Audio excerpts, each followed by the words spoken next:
Many know that in Irish schools we wear a school uniform, but what people often fail to acknowledge is that when we leave the school gates and enter the world, there's an unspoken dress code no one talks about.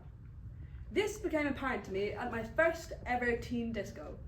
At 13 years of age, in that dark, sweaty room, surrounded by girls dressed in short bodycon dresses, white Air Force shoes, Nike socks, a thick layer of fake tan, and fake nails and lashes, when I looked at myself, I felt alone.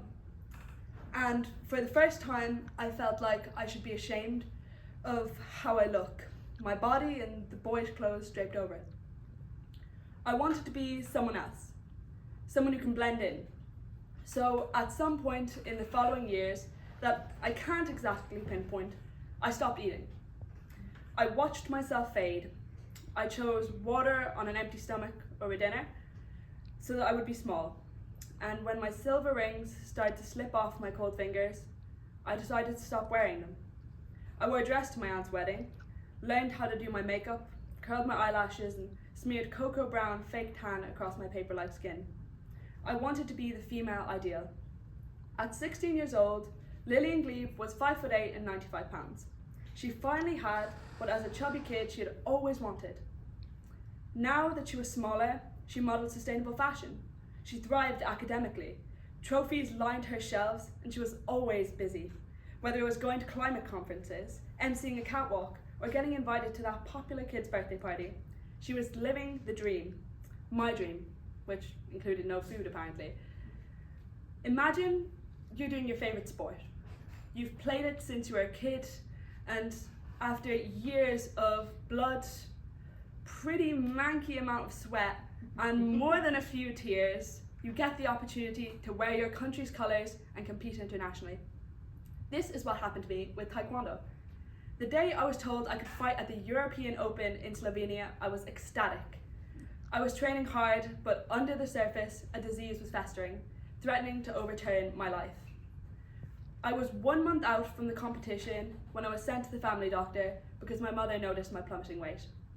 I would have rather been roundhouse kicked in the face by the doctor than hear what he said next. It isn't safe for you to do Taekwondo anymore in your current state, and it definitely isn't safe for you to compete. In the span of a minute-long conversation and 10 seconds on the weighing scales, it felt like my life was over.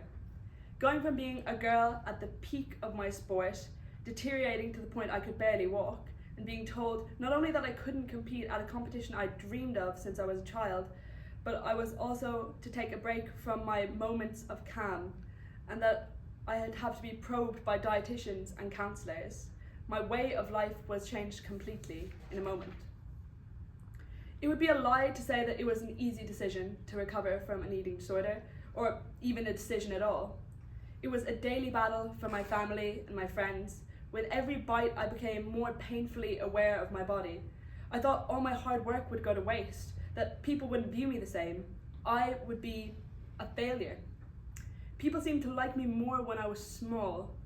That idea had a chokehold on my mind for years. There were many relapses and arguments as I healed because I didn't want to fully commit to recovery. But then one day that changed. The day I cut my hair. I used to have super long hair, like down to here, seriously, looked like a wannabe Rapunzel. Yeah. But when I stopped eating, however, my hair started to fall out. It kept getting thinner and thinner to the point that I looked like Schmeagol from Lord of the Rings, if any of you know. Yeah.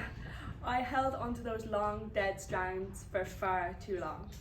Some people say hair holds stories, and cutting it for me felt like closing one chapter and opening a blank page. Where I saw my newly cut hair, I cried for the past and for the future. I think the thing that people often forget about anorexia is that it is a mental illness above anything else. So many emotions were tied up with my state. Fear, self-loathing, disgust. I enjoyed people's concern, as if it was a compliment. I was in a constant state of paranoia. As far as I was concerned, everyone was attempting to sabotage my weight loss. This resulted in me pushing away my family and friends who loved me regardless of weight. Now all I had left was validation from strangers who never cared for me. This is a common experience for people who are grappling with mental illness. You isolate yourself, then start to identify with your struggle, causing you to find others who only perpetuate the cycle. With social media's chokehold, young people, and the constant bombardment of unachievable beauty standards, nowadays it's easier than ever to become trapped in the glorified world of mental illness and whatever the opposite of healing is. At 19 years old, Lillian finally has what she actually wanted. She wears her rings again. Yeah. She dresses how she feels comfortable, even if she's told she looks too masculine. She doesn't care about the trophies on her shelf, and she definitely doesn't care about some popular kid's birthday party. Even though she gets a few choice comments like, "You look vegan," she doesn't let it break her stride. If you take anything from today's speech, the number one thing I want to say is be a little nicer to yourself. I know in Ireland we love to be a little self-deprecating, but what you say about yourself is what you end up believing. 2, stop trying to reach so hard for what other people think you should want, because it often isn't all it's cut out to be, and you could end up losing what you already had. Trust me, I know. And 3, appearances can be deceiving. When I was 16 years old, I was perfect to the eye, but 19-year-old me is genuinely happy, which is something I could have never said in the past. I'm Lillian, and I'm enough.